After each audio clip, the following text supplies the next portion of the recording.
Alright, welcome back. This is part 3 of chapter 4. Okay, in part 2 we are looking at case number 1. Yeah?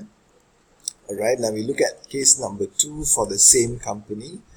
Okay, so in this case too, we find that the dividend policy is fixed. Yeah, that means the company pays no dividend, and the capital structure is variable, yeah, or residual, that's determined later. Therefore, the method of forecasting, yeah, is the same for the first 3 steps.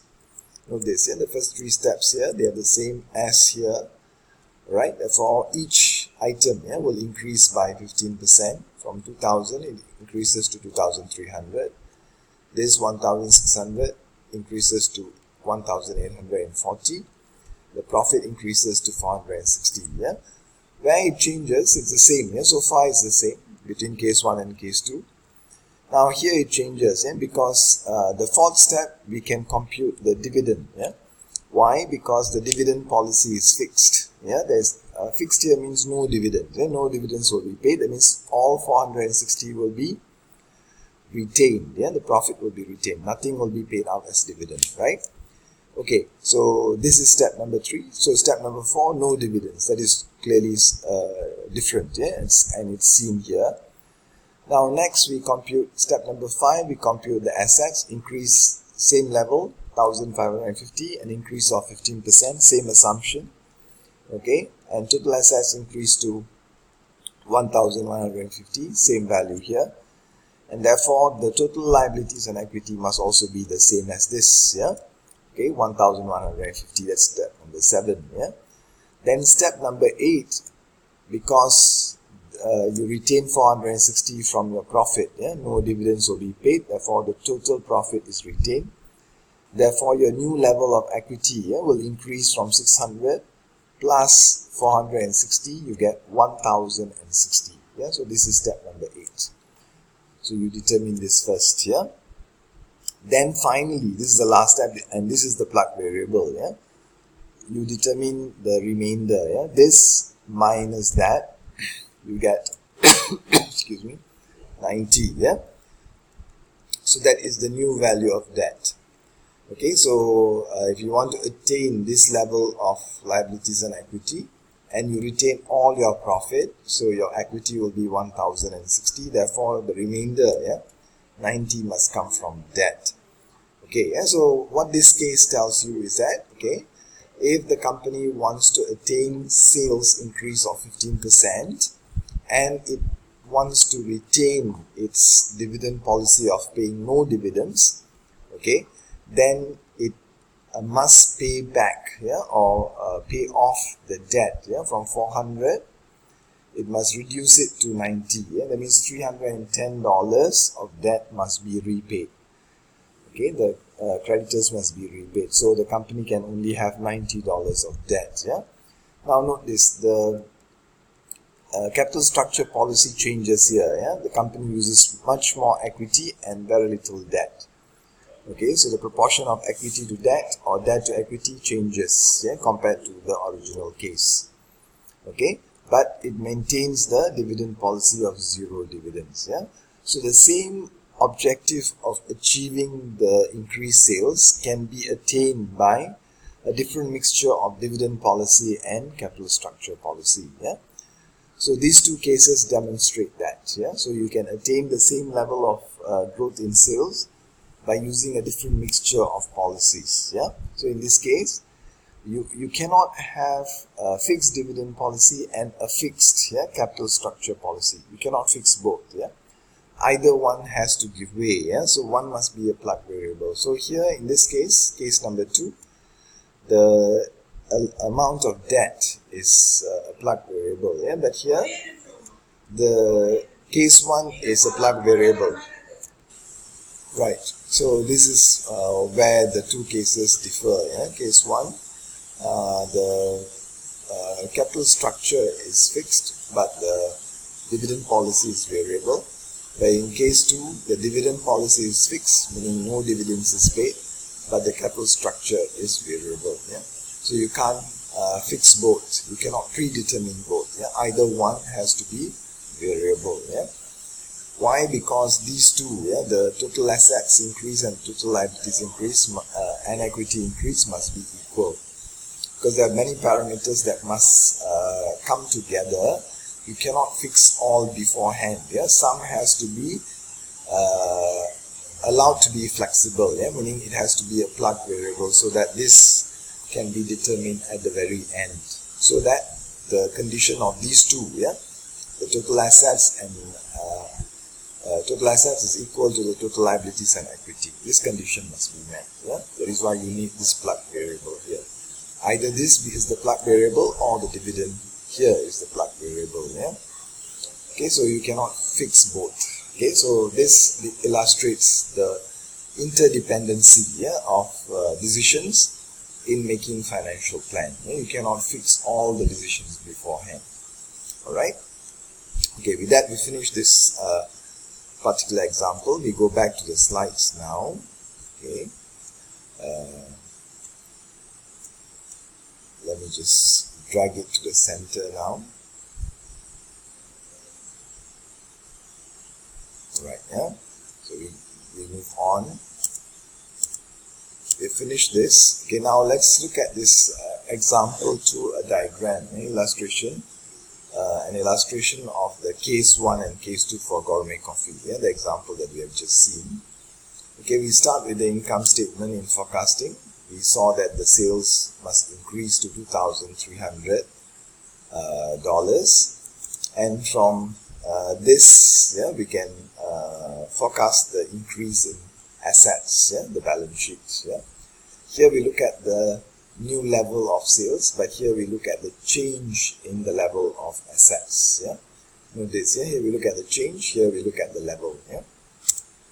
Alright, then from the change in the assets level, we know that this must be equal to the change in liability and equity level, which must be the same value, $150.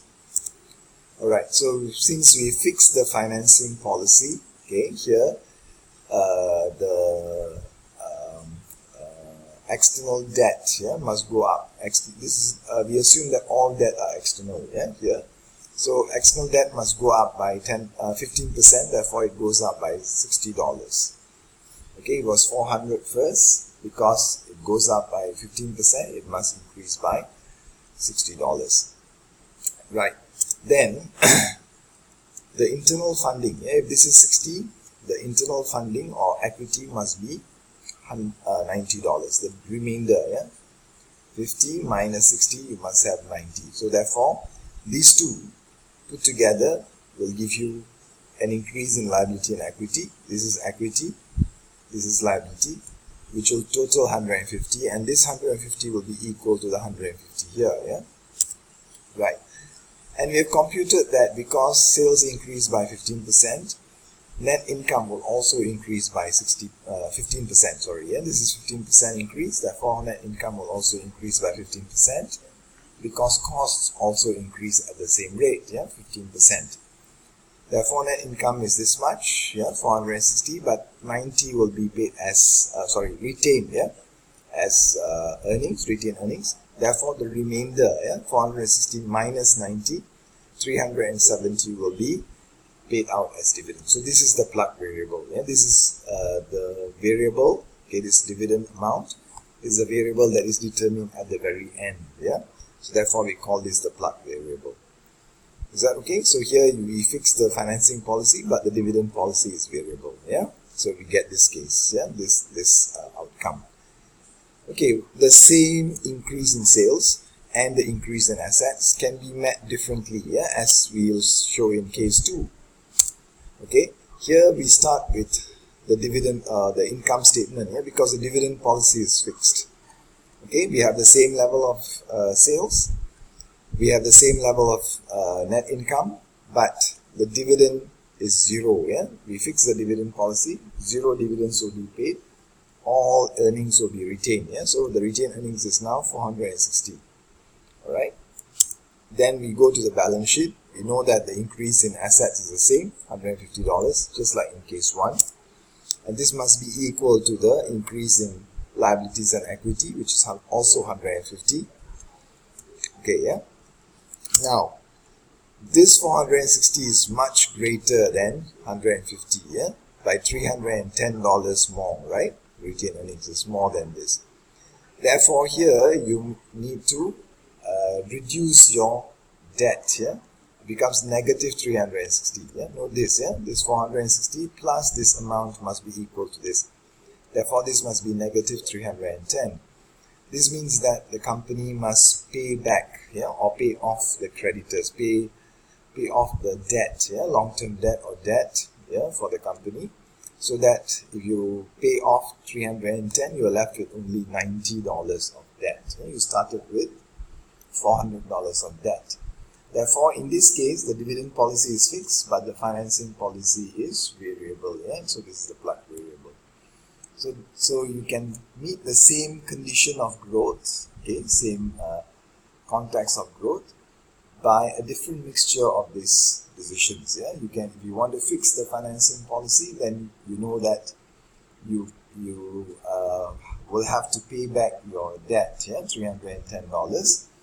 If you fix your capital structure policy, then you know that you have a certain amount that you need to pay as dividend, $370, yeah, as dividend, where you maintain, you retain $90 and $370 will be paid out as dividend, yeah, in case 1. In case 2, you change that, yeah, no dividends will be paid, the whole amount is retained, therefore you repay your debt. So this is to compare case 1 and case 2, yeah, to achieve the same goal of growth, yeah, which is 15% growth in sales and assets. Alright, now we come to a more elaborate, and just now the gourmet coffee was an example of financial planning, which was rather simple, yeah, straightforward. Now we are looking at a more elaborate financial plan. And this is not very elaborate, but it's more elaborate. Yeah? Elaborate here means more sophisticated, if you like. Yeah? There will be more details. In the previous example, gourmet coffee, we looked at very simple example. Yeah? But here we look at some additional complexities. Yeah? Alright, in financial planning, we try and forecast. Yeah? This is called pro-forma statement. Forecast the financial statement. Yeah? Given the financial statement for this year, we try and forecast the financial statements for the coming year. And we call this pro-forma financial statements. Yeah? So we start with the income statement first, and we determine the new level of sales. That's the first step. Yeah? This is S1, yeah? New level of sales. From this new level of sales, we forecast the new level of net income, yeah, NI1, okay, net income for the new year. Then based on the dividend policy, we determine the new dividend, DIV1, dividend for year 1, and the new retained earnings, RE1. Yeah, so this is from the income statement. Yeah, all right. With that, we move on to the balance sheet. Okay.